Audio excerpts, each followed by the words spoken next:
Bedroom hall kitchen लेना है, नहीं। उसके बाद जैसे उसको लिया, उसमें ज्यादा दिन रहना नहीं है, 3 बेडरूम हॉल किचन में जाना है। उसके बाद उधर रुकना नहीं है, उसके बाद 4 बेडरूम में जाना है, वहां रुकना नहीं है, क्योंकि हम लीडर हैं, हमारे साथ टीम है, 500-5000 लोगों की लीडरशिप की टीम है। अगर हम रुक गए तो हमारी टीम भी रुकेगी। Are you with me? तो हमें रुकना नहीं है, क्योंकि अगर रुक गए तो आपके साथ, आपको चाहिए या ना चाहिए ये इंपॉर्टेंट बात नहीं है, आपको रुकना नहीं है, क्योंकि आपके साथीदार जो है आपको देख रहे हैं, आप आगे बढ़ रहे हैं कि नहीं, ये बहुत इंपॉर्टेंट है। अगर आप आगे बढ़ने वाले नहीं हैं और आपके लोगों ने देख लिया, आपके डाउनलाइन में देख लिया, यह आदमी आगे बढ़ नहीं रहा है, यह आदमी के संकट में रहेंगे, हमें कुछ नहीं मिलने वाला है, यह आदमी बड़ी बातें करता नहीं है, यह आदमी पुरानी घिसी-पिटी बातें कर रहा है, यह आदमी जिस बाइक में है उस बाइक में सारे का अंतिम संस्कार हो जाएगा। ये मेरा अपलाइन है, ये मेरा अपलाइन है, ये बाइक में है, ये बाइक में था, ये बाइक में ही मरेगा। अगर ये मेरे को विश्वास हो गया, मेरे को डाउनलाइन को, अगर ये डाउनलाइन संतोष नायर को ये विश्वास हो गया कि मेरा अपलाइन चला, वो बाइक में ही मर जाएगा, तो दुनिया में मेरे पास बहुत सारे दूसरे अपॉर्चुनिटी है, मैं दूसरी जगह पे चला जाऊंगा, मैं किसी और जगह पे चला जाऊंगा, मैं किसी और के साथ रहूंगा, क्योंकि मुझे तो आगे बढ़नी है, मैं तो डाउनलाइन, मुझे तो आगे बढ़नी है, मुझे तो अपनी हालत को सुधारनी है। लेकिन मेरा अगर अपलाइन मुझे पढ़ाता नहीं है, लिखाता नहीं है, आगे बढ़ाता नहीं है और खुद आगे बढ़ने की बातें करता नहीं है, तो इसके संगत में तो मुझे रहना नहीं। मेरी बातें थोड़ी थोड़ी समझ में आ रही है तो हाथ ऊपर कीजिए। तो आगे और बताइए कि मेरा सक्सेस का राज क्या है? यस सर, कभी भी मैंने जिंदगी में कोई बहाने नहीं किए, बारिश हो, भूचाल हो, कुछ भी हो जाए, बंबई में पूरा बंबई भरा हुआ पानी से, अगर हमने आपको सर 10 बजे का टाइम दिया तो 10 बजे हम या हमारे डेड बॉडी में से दोनों एक जरूर आएंगे। लेकिन अगर संतोष नायर जिंदा है तो 10 बजे का 10:01 कभी नहीं होगा, कभी नहीं होगा। हमने कभी कोई बहाने नहीं दिए, हमने लाइफ में कभी कोई चीज के लिए बहाने नहीं दिए। जो कमिटमेंट हमने अपने हमारे बॉस को या हमारे अपलाइन को जो कमिटमेंट किया कि मैं 50 आदमी को लाऊंगा या मैं 500 पीस बेचूंगा, अपने जान पे खेल के अपनी जिंदगी में अपने सुनाम को पक्का करते हुए कभी भी जो हमने वादा किया था अपने अपलाइन या बॉस से, हमने उसको निभाया, क्योंकि हमने कभी भी एक्सक्यूज नहीं दिया, कभी कोई बहाने नहीं दिए, क्योंकि हमने हमेशा कहा complainers don't create and creators don't complain. जो कंप्लेन करता है तो एक्सक्यूज देता है, वो कुछ क्रिएट नहीं करता, और जो क्रिएट करता है वो कभी कंप्लेन नहीं करता, एक्सक्यूज नहीं देता। तो अगर आप एवरीथिंग इज पॉसिबल अगर साबित करना है, अगर हर चीज आपको पॉसिबल करना है, तो आपको बिल्कुल कोई बहानेबाजी करनी नहीं है। कोई भी चीज हो, बारिश आ जाए, भूचाल आ जाए, मुंबई में पूरा भरा हुआ था, अगला दिन 10 बजे का ट्रेनिंग था, एक आदमी ने शाम को फोन करके पूछा, नायर साहब पूरा मुंबई पानी में डूबा हुआ है, कल सुबह 10 बजे का ट्रेनिंग होगा कि नहीं? हमने कहा कि हरामी सारे तुमने मेरे को फोन करके हमारी शान में गुस्ताखी कर दी, तुमने ऐसा सोच कैसे लिया कि बारिश है और पानी है, अरे बोट है या उड़ के आएंगे, कुछ भी करेंगे, लेकिन हमने 10 बजे बोला है तो मुंबई में बारिश हो, भूचाल हो, कुछ भी हो जाए, हम वहां पर आएंगे, सवाल ही नहीं उठता नहीं आने का। इस तरह से हमने जीवन को जिया। और क्या रीजन है हमारे सक्सेस के पीछे? सर हाँ, ये बहुत अच्छी बात इन्होंने कहा, सक्सेसफुल लोगों में हमने हमेशा सिखाया है, सक्सेसफुल लोगों में और अनसक्सेसफुल लोगों में फर्क सिर्फ इतना है कि सक्सेसफुल लोगों ने, कामयाब लोगों ने वो करने की आदत डाली जो उन्हें अच्छा नहीं लगता। तुम्हें अगर जिंदगी में सक्सेसफुल होना है तो तुम्हें वो करना पड़ेगा जो तुम्हें अच्छा नहीं लगता, और जब जब तुम वो करोगे जो तुम्हें अच्छा नहीं लगता, तब तब तुम्हें वो मिलेगा जो तुम्हें चाहिए। जब जब तुम वो करोगे जो तुम्हें अच्छा नहीं लगता, तब तब तुम्हें वो मिलेगा जो तुम्हें चाहिए, और जानबूझ के अच्छी आदत नहीं डालोगे तो अनजाने में बुरी आदतें लग जाएगी। जानबूझ के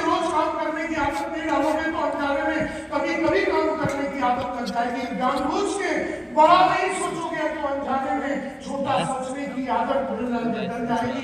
जानबूझ के हर महीने में पैसा बड़ा नहीं कमाओगे तो अनजाने में छोटा पैसा कमाने की आदत लग जाएगी। जानबूझ के चैलेंज नहीं लोगे तो अनजाने में चैलेंज न लेने की आदत लग जाएगी। तुम जो भी कुछ हो आज तुम्हारी आदत की वजह से है। तुम आज जो भी कुछ हो तुम्हारी आदत की वजह से है। तुम्हारी फ्यूचर तुम्हारी आदतें हैं, तुम्हारा फ्यूचर तुम्हारी आदतें हैं। एंड देयरफॉर जानबूझ के अच्छी आदतें डालो, जानबूझ के अच्छी आदतें डालो, नहीं तो बुरी आदतें अनजाने में लग जाएगी और तुम्हें पता भी नहीं चलेगा कि तुम बहाने देने के आदी हो गए हो। तुम्हें पता भी नहीं चलेगा कि तुमको छोटा कमाने की आदत लग गई है। तुम्हें पता भी नहीं चलेगा कि लगातार जो तुमको कंज्यूम भी करना है और दूसरे को भी बेचना है, तुमको आदत लग जाएगी खाली कंज्यूम करने की और नेटवर्क बनाने की, नए लोगों को ना बेचने की तुमको आदत लग जाएगी। जो भी कुछ हो तुम आज तुम्हारी आदत की वजह से, जो भी तुम्हारी आदत की वजह से। और क्या रीजन है मेरे सक्सेस के पीछे? और क्या रीजन है सर? लगातार लगे और आज भी हमें लगता नहीं कि 40 साल काम करने के बाद हमने कुछ भी किया है। ऐसा लग रहा है तो अभी शुरुआत करनी है, क्योंकि अभी बहुत ये क्या है ना, अभी आने वाले दिनों में ये सप्लीमेंट वगैरह का जमाना है और न्यूट्रिशनल सप्लीमेंट और ये सब करने की वजह से और वेलनेस के ऊपर, इलनेस के ऊपर में वेलनेस के ऊपर हम लोग ध्यान लगा रहे हैं। पूरी इंडिया वेलनेस के ऊपर ध्यान लगा रही है। इसकी वजह से जो उम्र है लोगों की 70, 80, 90, 100 तक जाएंगे और अभी तो ये भी कहा गया कि 150 तक आदमी जिएगा, क्योंकि ये सारी चीजें उसकी बॉडी को फाइन कर रहा है। तो 150 साल तक जीने हैं तो आप मान के चलो कि अगर आप 100 साल तक चलने वाले हैं और 100 साल तक अगर आप चलने वाले हैं और आप 60 के हैं और आप 70 के हैं, तो 70 में भी पैसा वैसे ही आना चाहिए जैसे 40 में आती थी। 50 में 40 से ज्यादा पैसा आना चाहिए, 70 में 60 से ज्यादा पैसा आना चाहिए, 80 में 70 से ज्यादा पैसा आना चाहिए, 100 में तो इतना पैसा घर में आना चाहिए कि 90 में नहीं आया था उतना पैसा आना चाहिए। और किसी के ऊपर डिपेंड नहीं करना, ना बच्चों के ऊपर, ना किसी के ऊपर डिपेंड नहीं करना है। हमें अपने आप को इंडिपेंडेंट बनाना है। कल दोपहर में 2 बजे मेरे घर में शिक्षित आरा की मोतीलाल ओसवाल का है। हमने कहा कि हमें 100 करोड़ रुपए का फंड बनाना है। 100 करोड़ रुपया चाहिए मेरे को पिछले आने वाले कई दिनों में। अब वो 100 करोड़ को बनाने के लिए आजकल कितना कमाना पड़ेगा और कहां पर लगाना पड़ेगा, इसके लिए कल 2 बजे से 3 बजे मीटिंग है। ये वो आदमी बात कर रहा है जिसकी घर की जब्ती की नोटिस आ चुकी थी। ये वो आदमी बात कर रहा है जिसकी बड़ी बहन की शादी नहीं हो रही क्योंकि पैसे नहीं है। तो देयरफॉर जो इन्होंने कहा कि आपको जिद पकड़ना चाहिए। जिद जब तक नहीं पकड़ोगे तो जिंदगी में कभी भी आगे नहीं बढ़ोगे। यस मैडम, पिंक कलर के स्वेटर में आप बताइए। चाहत का होना, चाहत बहुत इंपॉर्टेंट बात है। चाहत नहीं होगी कि मैं अपने बच्चे लोग को सबसे बढ़िया जिंदगी दूं, ये चाहत होनी चाहिए बाप का या मां का। चाहत होनी चाहिए। चाहत अगर नहीं है तो मैं तो अपने बाप के पास कभी जाके पूछा भी नहीं, क्योंकि 260 रुपए की जो फीस है वो भी हम जानते थे कि 6 महीने के बाद पापा को जाकर मांगेंगे तो बोलेंगे मेरे पास तो है नहीं 260 रुपए। तो उस जमाने से भी हमने छोटी छोटी चीजों को बेचने का कलाकारी को सीख लिया, क्योंकि 6 महीने के बाद तो जाके बापू से 260 रुपए तो मांगनी नहीं है फीस की। लेकिन हमारे बच्चों को हमने कभी वो दिन देखने नहीं दिया। हमने एक कसम खाई कि जब जब जो चाहिए उनको, जहां चाहिए, बीवी बच्चा माँ बाप जिनको जो भी चाहिए हम पूरा करके देंगे। और उसके लिए जो मेहनत करें, जो मेहनत करना पड़े, जो पढ़ाई करना पड़े, जो खुद में इन्वेस्टमेंट करना पड़े वो हम करेंगे। ये हमने तय किया। यस सर, हम आगे क्यों बढ़े सर? हमेशा हमने पॉजिटिव नहीं था सर, मैं पॉसिबिलिटी थिंकर रहा। पॉजिटिव थिंकर जब तक पॉजिटिव रहता है, जब तक सब चीज पॉजिटिव होता है। पॉसिबिलिटी थिंकर वो है जो हमेशा हर हाल में रास्ता ढूंढ के निकालता। तो पॉसिबिलिटी थिंकर पॉजिटिव थिंकर से भी बहुत बड़ा इंसान होता है। ये बहुत। यस मैडम, वो क्या लगा के बैठी हुई मैडम? यस मैडम,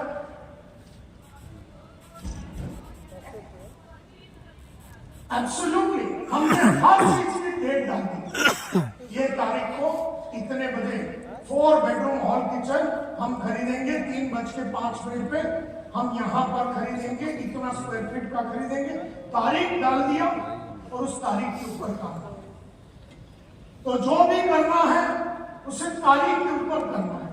हमने आज जो भी मर्सिडीज का ऑर्डर दिया, 3 करोड़ 20 लाख रुपए का मर्सिडीज का ऑर्डर दिया आज, तो वो 16 मार्च को लेना है, क्योंकि 16 मार्च मेरी बीवी का बर्थडे है।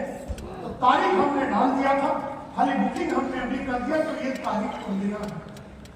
कहने का मतलब ये है my dear friends, everything is possible, everything is possible. Yes sir, yes sir. क्यों आपको लगता है कि सक्सेस मिला मुझे? एब्सोल्युटली। हमने अपने एजुकेशन पे हमेशा ध्यान दिया और उस पर खर्चा नहीं बेटा, उसमें इन्वेस्टमेंट किया। हेलो, क्या कहा हमने? ये खर्चा नहीं है, पढ़ाई करना ये खर्चा नहीं है, ये इन्वेस्टमेंट है। आज मैं आपको खर्चा और इन्वेस्टमेंट का डिफरेंस समझाता हूँ। खर्चा वो होता है जो आज चली गई और हमने कर दिया तो उसका रिटर्न कुछ नहीं मिला। समझो आज हमने पिज्जा खा लिया, 120 रुपए की पिज्जा खा ली, और अगर हमने पिज्जा खा लिया या 5000 रुपए का हम कोई रेस्टोरेंट में जाके खाना खा लिया तो ये खर्चा हो गया, इससे कोई रिटर्न नहीं है। लेकिन अगर हमने 5000 रुपए की नायर साहब की वीडियो खरीदी, जो बाहर काउंटर पे आपको मिलेगी, नेटवर्क मार्केटिंग में 5 वीडियो है मेरे, 5 वीडियो, वो 5 वीडियो जो वैसे 46,000 रुपए की आती है, लेकिन आज न्यूट्री चार्ज के माध्यम से आपको 3,500 रुपए में मिलेगा। अब आपने 5,000 रुपया नहीं, 3,500 रुपए की आपने वीडियो खरीदी, उस वीडियो में सारी चीजें बताया है कि एक नेटवर्कर को क्या करना चाहिए। जब एक नेटवर्कर जुड़ता है तो उसे क्या करना चाहिए, एज ए लीडर एक नेटवर्कर को क्या करना चाहिए, एज ए टीम कैसे करना चाहिए। तो जब आपने 5,000 रुपए की आपने खाना पीना खा के उड़ा दिया, इससे आपको 1 रुपये का रिटर्न नहीं मिलता। लेकिन जब वो 5,000 रुपए आप वीडियोस के ऊपर या किसी किताब या कोई कोर्स के ऊपर आप इन्वेस्टमेंट करते हैं, उसकी रिटर्न आपको 50 साल तक मिलती है। 50 साल तक आपके पास उसकी ज्ञान, वो जो वीडियो की ज्ञान है, वो संतोष नायक 10 लाख रुपए दिन में कैसा बनाता उसका ज्ञान है, उस ज्ञान को आपने वीडियो से ले लिया तो आपका भी 10 लाख रुपए का बंदोबस्त हो जाएगा ना। तो कहने का मतलब है कि जब उन्होंने कहा कि एजुकेशन के ऊपर मैंने खर्चा किया, मैंने खर्चा नहीं किया, मैंने इन्वेस्टमेंट किया। Are you with me? ये इन्वेस्टमेंट है। और जितना ज्यादा आप टीम के ऊपर इन्वेस्टमेंट करोगे, जितना ज्यादा आप अपने खुद के ऊपर इन्वेस्टमेंट करोगे, उतना आपको टीम और आपके बॉडी से आपको उतना ज्यादा रिटर्न मिलेगा। ये बहुत ज्यादा इंपॉर्टेंट बात है। अब देखिए, आज का शो का नाम है एवरीथिंग इज पॉसिबल, यानी सब कुछ मुमकिन है। लेकिन मैं बोलता हूं कि सब कुछ मुमकिन नहीं।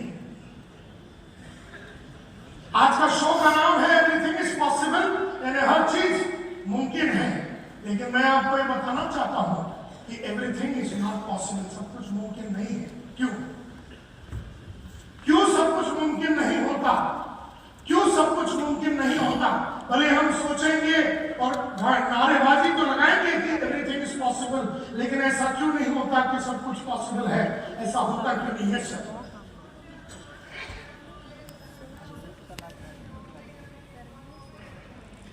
ये कहते हैं कि हम भी बहुत सारे टारगेट लेते हैं, लेकिन खुद पे अविश्वास होता है हमें।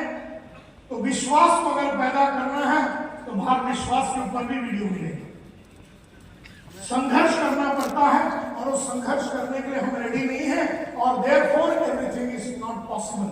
सब चीज मुमकिन नहीं है क्योंकि हम वो संघर्ष करने के लिए रेडी नहीं है जो संघर्ष हम करना चाहते हैं। सर, हम अभी भी ये तय नहीं किए हैं कि ये जो हमने काम लिया है नेटवर्कर का, इसमें क्या हम प्रोफेशनल बनेंगे कि नहीं, ये हमने अभी तय नहीं किया है। क्योंकि जब तक आप तय नहीं करेंगे कि मुझे इसको प्रोफेशन करके देना है, तब तक कुछ नहीं होगा। नेटवर्क मार्केटिंग यानी बेचने की जो कलाकारी है, ये एक प्रोफेशन है, और ये प्रोफेशन के ऊपर आपको काम करना पड़ेगा। और इसीलिए हम में से हर आदमी ने जिंदगी में पिछले 10, 20, 25 साल में बहुत कुछ सोचा होगा, बहुत कुछ करने की हमारी चाहत भी रही होगी, लेकिन फिर भी हम उस मकसद तक पहुंच नहीं पाए, क्योंकि अभी भी हमने ये तय नहीं किया कि हम इसको ऐसे प्रोफेशन लेंगे। ये तय नहीं किया गया, ये आपको तय करना है।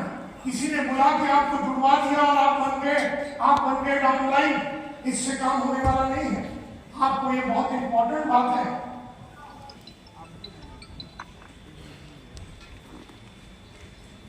तो ये बहुत इंपॉर्टेंट बात है कि इसको प्रोफेशन करके चुनना है। तो my dear friends, everything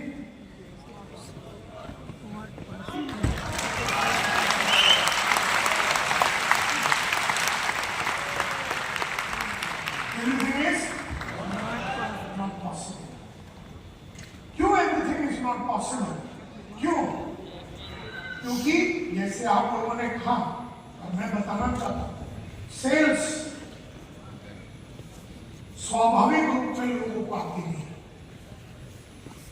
sales जो है, sales does not come naturally. Naturally का मतलब है नैसर्गिक तरीके से सेल्स सबको नहीं आता, हमारे निसर्ग में नहीं है। अनजान लोगों को जाके मिलना, बेचना, रिजेक्शन लेना। 100 जन को मिलने जाता था, मैं घर घर में जाता था। गुड मॉर्निंग सर, मेरा नाम संतोष नायर, मैं यूरेका फोर्स से आया हूँ। खड़े! दरवाजा साले ने मुंह पे मार दिया। अगला दरवाजा, गुड मॉर्निंग सर, मेरा नाम संतोष नायर है, मैं यूरेका फोर्स से आया हूँ। खड़े! ऐसे 100 दरवाजे जब मारते हैं तो मुंह पे 95 लोगों ने दरवाजे रिटर्न मारे। 95। बहुत जिल्लत होती थी, बहुत गुस्सा आता था कि 100 जन के दरवाजे पे जाके हम टकराते थे तो 95 लोग, 95 लोग हमें भगा देते थे। लेकिन हमारे बॉस ने कहा था, तुम्हारी जिंदगी वो 95 लोग नहीं बनाते, तुम्हारी जिंदगी वो 5 लोग जो तुम्हें अंदर आने देते हैं वो लोग बनाते हैं। तो हमें इस बात का दुख ही नहीं था कि 95 हमारे मुंह पे दरवाजा मार रहे हैं, क्योंकि वो जो 5 है वो हमारी मर्सिडीज का बंदोबस्त है, वो जो 5 है वो हमारे BMW का बंदोबस्त करेंगे, वो जो 5 है वो हमारे कंपनी का, हमारे फ्यूचर का बंदोबस्त करेंगे। ये हमारे को समझ में आ गया my dear friends. Everything is not possible, क्योंकि सेल्स जो है निसर्ग से नहीं आता है, नैसर्गिक रूप में आदमी को आता नहीं। माँ के कोख से कोई बेचने की कलाकारी सीख के आता नहीं है, ये नैसर्गिक नहीं है। निसर्ग से तो उंगलियां मिल गई, बापू हमारे बाप की आंखें मिल गई, हमारी माँ की चाल मिल गई, लेकिन बेचने की कलाकारी तो बाहर आने के बाद सीखना पड़ता है। तो इसीलिए मैं कहता हूं sales does not come naturally, sales management does not come naturally to many. Sales management यानी लोगों से काम निकालना। मेरे जो डाउनलाइन है समझो 100, 200, 500, 5000, ये सेल्स मैनेजमेंट है। सेल्स मैनेजमेंट जो है वो एक अलग कलाकारी है, उसके लिए सीखना पड़ता है। Therefore, एक साइड में एवरीथिंग इज नॉट पॉसिबल इसलिए क्योंकि सेल्स नेचुरली सबको नहीं आती। दूसरी बात, सेल्स मैनेजमेंट जो है निसर्गिक रूप में सबको आती नहीं है। तीसरी बात, sales leadership does not come naturally. Leadership का मतलब है हमारे पास जो लोग आ रहे हैं, हमारे डाउनलाइन करके जो लोग हमारे पास आ रहे हैं, एक लीडर का काम है उसे परिवर्तित करना। लीडरों का काम है लोगों में परिवर्तन लाना। समझ लो, एक टीचर हमारे साथ जुड़ती है, मैं अपलाइन हूं, टीचर डाउनलाइन है। अब टीचर हमारे साथ जब जुड़ती है तो टीचर में 3 चीजें नहीं है, ना सेल्स है, ना सेल्स मैनेजमेंट है, ना सेल्स लीडरशिप है। वो जो टीचर जब हमारे साथ जुड़ती है, वो टीचर इतिहास पढ़ाती थी पिछले 17 साल से,